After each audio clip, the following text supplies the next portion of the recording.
शीमा साहब, सबसे पहले आपकी जानिब आता हूं।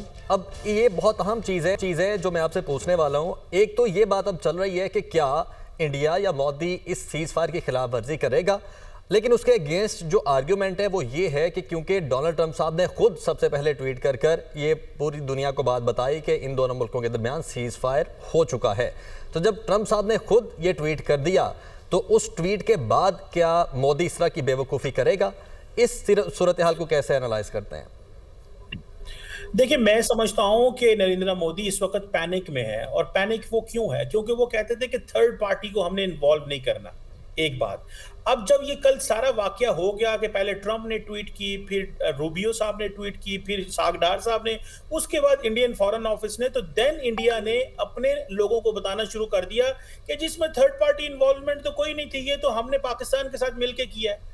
सो द पॉइंट इज कि इंडिया को चाहिए, मैं बार बार कह रहा हूं, फेस सेविंग चाहिए, पहली बात। दूसरी बात जो अहम बात मैं चाहता हूं कि जो यहां से बात शुरू होनी चाहिए, क्योंकि रोज रोज ये तमाशे नहीं लग सकते कि दो न्यूक्लियर आर्म कंट्री आप एक कहें कि जी हमने पाकिस्तान पे हमला कर देना है। ये मुमकिन नहीं है और हम अफोर्ड भी नहीं कर सकते। और हमने इनको जो मुंह तोड़ जवाब दिया है, ये आइंदा ऐसे नहीं होगा। आइंदा हमारा जवाब और सख्त होगा। जो बात मैं आपको कहना चाहता हूं कि अब भारत से ये बात होनी चाहिए कि ये मुमकिन नहीं है कि पाकिस्तान के अंदर आप दहशतगर्दी करवाते रहें।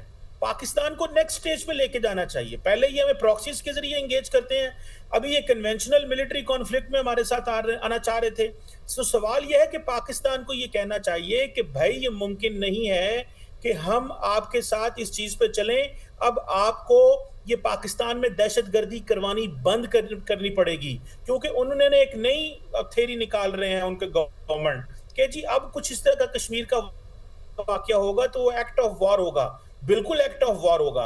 लेकिन यह है कि पाकिस्तान के अंदर वो जो बीएलए को, टीटीपी को फाइनेंसिंग फंडिंग करते हैं वो बंद करें। और अगर वो नहीं बंद करते तो पाकिस्तान भी एक्ट ऑफ वॉर उसको करार देगा।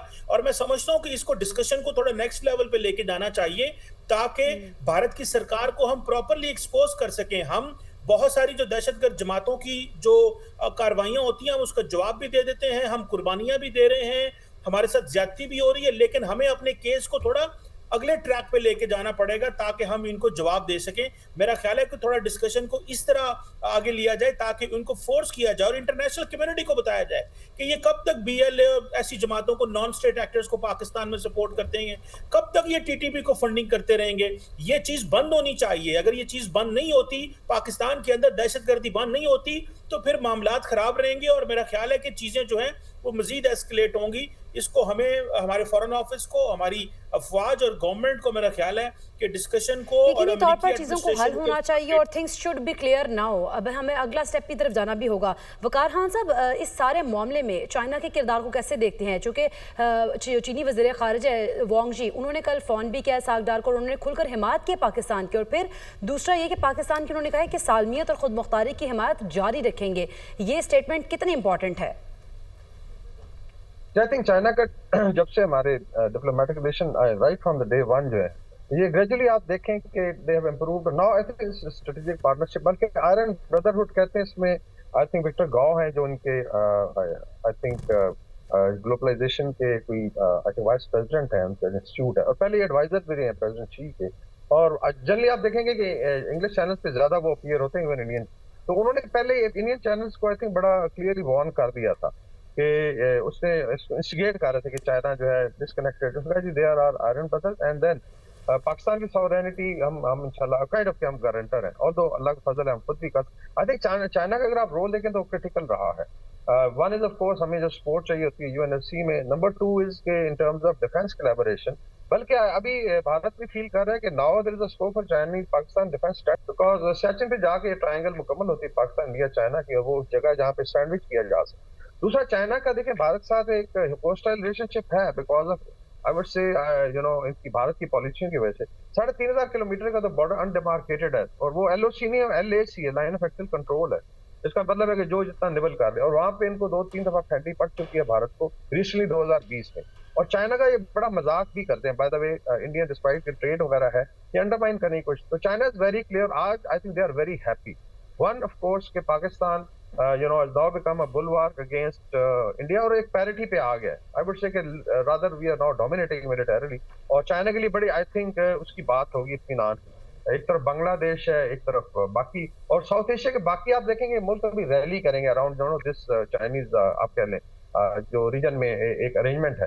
तो हर लिहाज से और अफगानिस्तान का देखा बड़ा अच्छा इनिशिएटिव शुरू हुआ है कि China I think is gone there, तीनों बैठ के यार लेट्स एक्सटेंड द सीपैक और आप आपस में भी करें, आप ब्रदर्स हैं, we grow as a region. तो मेरे ख्याल में हर लिहाज से क्रिटिकल रहा। फिर आए देखें जो वेपन सिस्टम है पाकिस्तान के पास 70-80% जिसमें जॉइंट कोलैबोरेशन भी है, and we are thankful to them, like PL-15 missile का आना उसमें, और अभी भी अल्लाह के फजल से सुना है कि पाकिस्तानी पायलट्स ऑलरेडी J-35 पे ट्रेनिंग कर रहे हैं, और वो बख्शी ने बड़ा चीख चीख का इनके हेगड़ी देखें कि वहां पे भाई और हमारा तेजस किधर एंड ऑल दैट। तो आई थिंक हर लिहाज से, और अभी भी जो आगे नेगोशिएशन होनी है उसमें उनका रोल भी रहेगा। भारत में तो वैसे बड़ी बड़ी चीजों पे भारत चीखें उठ रही हैं और वो इस चीज पे भी चीखें उठा रहे हैं उनके पॉलिटिशियंस के, इस सारे मोदी के जो उन्होंने जो स्टेप उठाया है इस पर पाक चीन जो है वो दोस्ती और मजबूत होकर सामने आई है और दोनों मिल गए हैं।